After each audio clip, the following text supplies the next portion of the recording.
Hello everyone, welcome to From the Star Wars Library, where Star Wars is in print, the Force is with the readers, and we return to the Russ Manning newspaper strips of 1980, after checking out a pretty lackluster one the last time around, entitled Bring Me the Children. I'm your host, Nathan P. Butler, and this time we're looking at a much better story entitled As Long as We Live. The general gist of the storyline here is simple.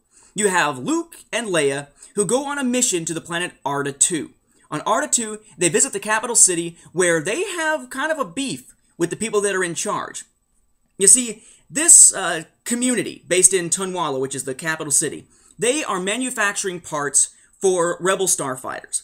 Thing about it, though, is that some of these same parts, or parts related to these parts, are winding up in Imperial ships, and it's allowing these Imperial TIE fighters to basically target X-Wings more easily, because they're able to not necessarily home on to the X-Wing itself, but to that specific part that's in the X-Wing. And the rebels are ticked off, thinking, somebody's dealing here to both sides, and it's winding up getting rebel pilots killed. Granted, they're a neutral planet. In theory, they can sell to both sides. But the planet's arguing that they're selling to the rebels. They're not purposely selling the rebels out. They don't know exactly what's going on.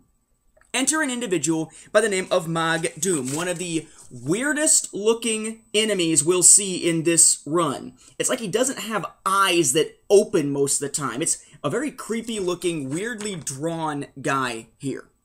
But he's the one who's been dealing to both sides. What he's been doing is taking wreckage parts and salvage parts that have those pieces in it that the Empire needs, taking them and selling them to the Empire. So the planet in and of itself is not doing it. It's not an official policy. It's this guy kind of going around the official policy using the scrapped parts to do it, kind of an aftermarket sort of thing.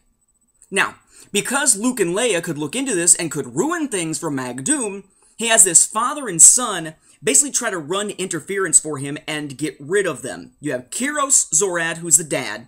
You have the son, Zahn Zorad. They're being used by Mag Doom. And Zahn takes Princess Leia and runs into this, cavern system where he's supposed to either get rid of her or at least keep her out of the way. Unfortunately, there's this weird creature. This is part of it here shown on the cover. It's like a squid-type, worm-type creature called a Kadak, and it winds up attacking them. Zahn gets injured, they almost get killed, but they get separated from everyone else. Luke goes looking for them, but he's been set up as well, so Luke winds up being separated out by the Kadak and such, so he does wind up reuniting with those two. Han and Chewbacca show up, they're there to basically look in on what's going on, and they wind up getting involved in trying to find Luke and Leia and the Kadak along with Kiros. So they go down into the tunnels. And eventually what you wind up with is they all get back up to the surface. Nobody realizes that Luke and Leia and Zahn and all them are alive, and you're in a situation where Mag Doom is being blamed for all this. The people are turning on him, and it's sort of being revealed what this plot is, and the fact that this has now possibly gotten Zahn killed, because his dad is completely anguished by this idea. Kiros is kind of revealing the truth because Zahn is presumed dead, even though he's not.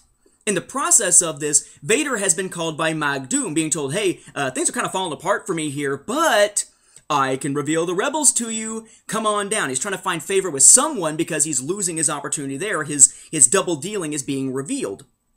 As Vader's about to show up with a Star Destroyer, Kiros takes it upon himself to hop into a ship, and he's going to go up there and battle the Imperials somehow take the fight to them in memory of the dead Zahn, who is not dead. It winds up being somewhat of a kind of twisted, convoluted little tale at the beginning, but the end of it is actually pretty cool, because we haven't really seen much in the way of starfighter-type combat and such in this newspaper strip series.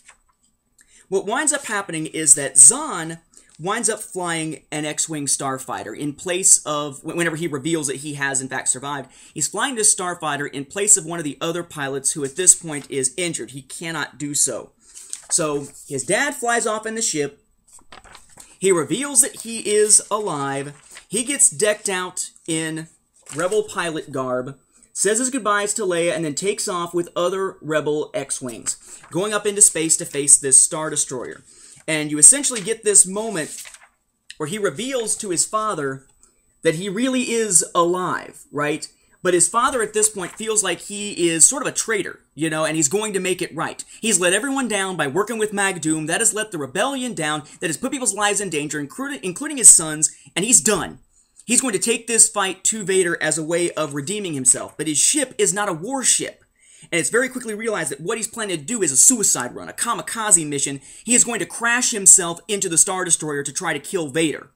His son Zahn tries to stop this, but while Zahn is trying to stop it, trying to get close to his dad, Zahn is angling toward the Star Destroyer when his ship, his X-Wing, is also blasted, and the two of them wind up crashing into the Star Destroyer at essentially the same time.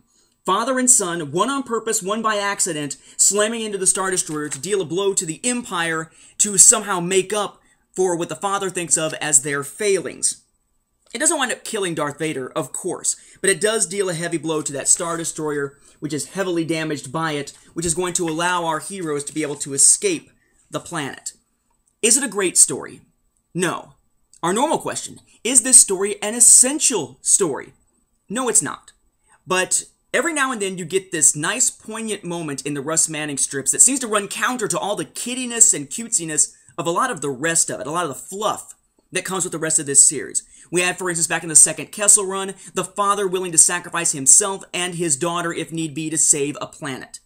Here, we have this moment of someone who just can't live with the guilt of what he has done, winding up killing himself and in the process by accident killing his son. Almost a Shakespearean tragic twist to this character of Kyros, who could have wound up just as much of a fluff character without a lot of depth as many of the characters that we saw back in, say, the second Kessel run with the guys trying to get off of the planet with the Mega Knight and so forth. Or I guess that's before that, Princess Leia Imperial Servant, where they were trying to get off with the Mega Knight. But instead what we get here is a nice, somewhat dark, deeper, more human twist to the end of the story, something that gives some positivity to Russ Manning's run. With only one story still to go for the Russ Manning era of these classic newspaper strips, it's nice to see something good and solid come out of that run, instead of it all being the kind of stuff that we got with, say, Bring Me the Children. It's redeeming itself to a degree, but he only has one more story in which to make his stamp on the newspaper strip series, a story entitled The Frozen World of Ota, which we'll see in the near future here on the show. So is it an essential story, as I mentioned? No, it is not an essential story. You don't need this to understand anything else. But this one is, unlike Bring Me the Children, a nice, solid, good read, and one that is worth checking out, despite the weirdness of the cover here. Don't judge this one by its cover. The cover makes it look like a classic, goofy, Rebels versus Monsters type story. There's something deeper to this tale, and I'm glad I had a chance to reread it. I think you will be too if you check it out either in Classic Star Wars The Early Adventures number 8, or by checking it out as the original newspaper strips or in the trade paperback collection of this. It is worth checking out. As always, thank you for watching, and may the Force be with the readers.